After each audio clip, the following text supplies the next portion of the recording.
24살. 평생 꿈에 그리던 만화가로 등단했습니다. 28살. 하나님의 일을 하고 싶었습니다. 하나님께 무엇을 해야 할지를 물었을 때 이런 말씀을 주셨습니다. 예수께서 대답하여 이르시되 하나님께서 보내신 이를 믿는 것이 하나님의 일이니라 하시니, 내가 잘할 수 있는 일, 만화를 통해 하나님을 전하기로 했습니다. 하나님이 원하시는 곳이라면 어디든 달려갔고 가운데 손가락이 휘어지도록 그림을 그렸습니다. 51세. 개척교회 목사가 되었습니다. 하나님의 일을 하는 지금이 행복합니다. 한 사람이 찾아온다는 말에 가슴이 뛰는 나는 개척교회 목사입니다.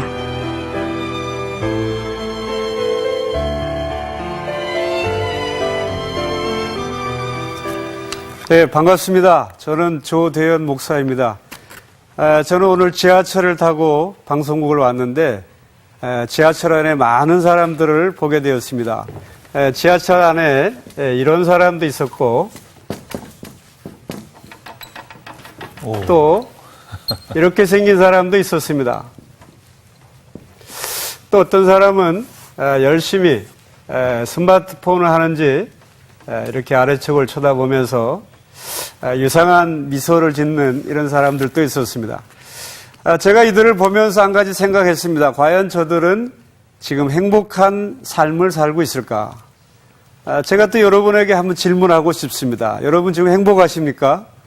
네라고 대답하신 분에게 제가 또 묻고 싶습니다. 지금만큼 행복하면 더 이상 바람이 없으시겠습니까? 저는 그 이야기를 오늘 하고 싶습니다. 원앙 부부, 그렇게 말하면 되게 아주 사랑이 많은 그런 부부를 말하는데, 제가 알고 있는 어떤 원앙 부부는 이런 부부가 있었습니다. 원앙과 앙심으로 뭉친 부부였습니다. 또 요즘에 아파트 이름이 점점 어려워지고 있다, 그 말을 하는데 그 이유를 어느 분이 이렇게 설명하시더라고요. 시어머니가 찾아오지 못하게 하려고 그런다.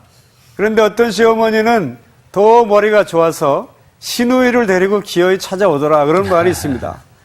과연 시어머니가 없으면 행복한 인생을 살 수 있을까요?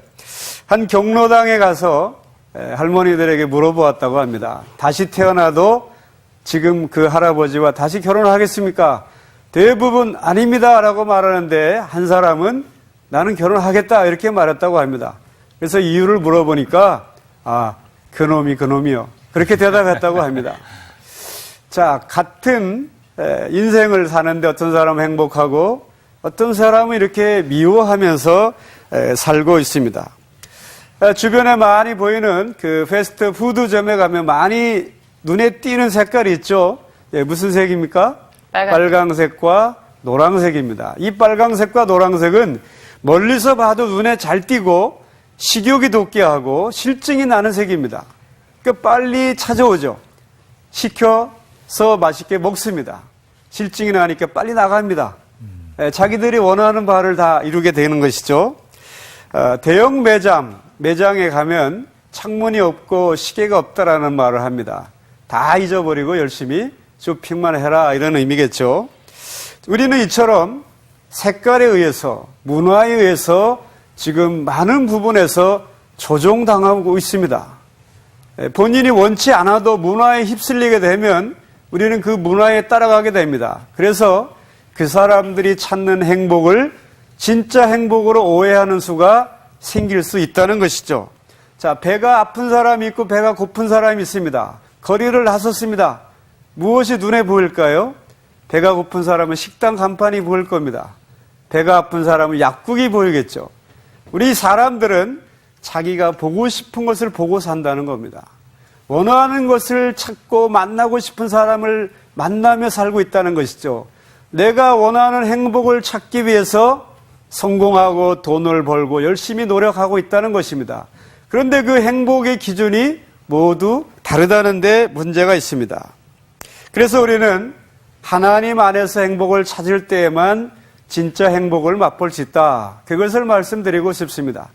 한 자매가 교회를 왔는데 배꼽티를 입고 온 거예요. 그래서 목사님이 그 자매님 너무한 거 아닙니까? 그랬더니 자매가 하는 말이 저는 성경적인 옷을 입고 왔습니다. 무슨 말입니까? 했더니 하나님은 중심을 보시는 분 아니십니까? 그렇게 말했다고 합니다. 자, 하나님이 보시는 중심은 그것이 아니죠. 우리가 예배를 드리는데 많은 사람들이 고정관념을 갖고 있는 것이 있습니다. 예배를 참석하는데 올림픽 정신으로 참석하는 사람들이 꽤 되는 것 같아요. 참가하는 데 의의가 있다. 그러면 하나님을 만나지 못합니다. 예배 가운데 하나님이 예배하신 행복을 맛보지 못한다는 거예요. 성경 어떻습니까? 성경 읽기가 어렵습니까? 쉽습니까? 어렵죠? 대부분 1월 1일 날 결심을 합니다. 올해 성경을 통독해야 되겠다.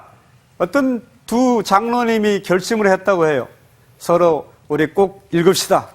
그래서 가을쯤 돼서 물어보았습니다. 어디까지 읽었습니까? 했더니 한 장로님이 나는 아직 홍해바다도 건너지 못했습니다. 그럼 장로님은 부끄럽지만 저는 아직 에덴 동산에서 놀고 있습니다.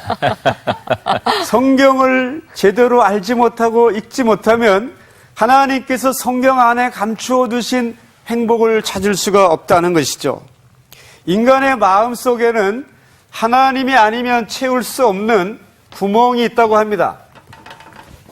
그것은 돈으로도 안 되고 또 세상의 성공, 명예 이런 것들로도 되지 않는 그 구멍이 하나 뚫려 있는데 이것은 하나님으로 채워야 된다. 그런 말씀입니다. 그러므로 우리는 이 빈 자리를 채우는 것이 세상의 것이 아니고 성경 안에 있는 하나님 안에 있는 그 무엇으로 채울 때에 비로소 우리는 행복한 인생을 살 수 있게 된다는 것입니다. 저는 이제 만화를 그리면서 설교를 하고 복음을 전하고 있는데 제가 잘 사용하는 숫자를 가지고 천지 창조를 그림을 그리는 장면 한번 제가 그려보도록 하겠습니다. 한번 같이 숫자를 읽어보시면 좋겠어요. 1, 2, 3, 4, 5, 6, 7. 자, 하나님께서 첫째 날 무엇을 만드셨죠? 빛을 만드셨습니다. 그래서 이렇게 이를 가지고 빛을 만듭니다. 둘째 날 하나님 무엇을 만드셨죠? 궁창 위의 물과 아래에 있는 물을 만드셨습니다. 셋째 날은 무엇을 만드셨나요? 나무, 식물을 만드셨습니다. 넷째 날은 해, 달, 별. 그림이 완성되기 전에 말씀해 주시면 좋겠어요. 네.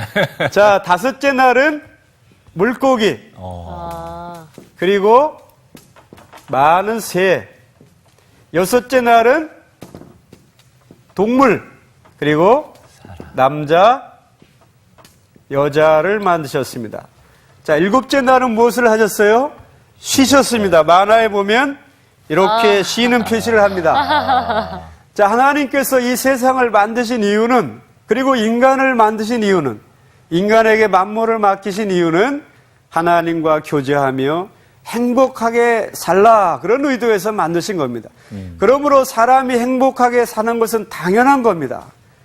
행복을 누리지 못하는 것은 너무나 안타까운 일이죠. 저는 성경 요한복음 6장 29절을 통해서 제 인생에서 행복을 발견하게 되었습니다.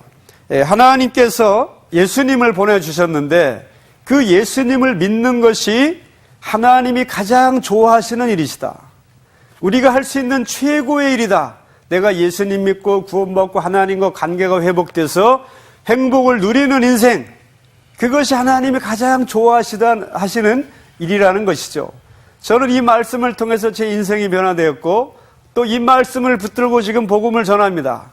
내가 하나님 안에서 행복을 맛보았다면 다른 사람들도 행복을 맛볼 수 있도록 복음을 전해야 되겠다. 그것이 저의 중요한 목회 철학이 되었습니다. 여러분들도 하나님 안에서 그 행복을 맛보시기를 바랍니다. 마지막으로 한 장로님의 간증을 소개합니다. 자기 인생을 이렇게 그는 정리합니다. 앞을 보면 절벽이요, 뒤를 보면 기적이다. 앞을 보면 항상 문제가 있고 어려움이 많아서 힘들었지만 뒤를 돌아보면 모든 것이 하나님의 은혜였다, 기적이었다, 그렇게 고백을 했습니다. 하나님은 여러분을 사랑하십니다. 여러분의 행복을 위해서 많은 것을 제공해 주십니다. 앞으로 영원히 여러분을 도와주실 것입니다. 그 하나님 안에서 예비된 행복을 받아 누리시는 여러분 되시기를 간절히 바랍니다.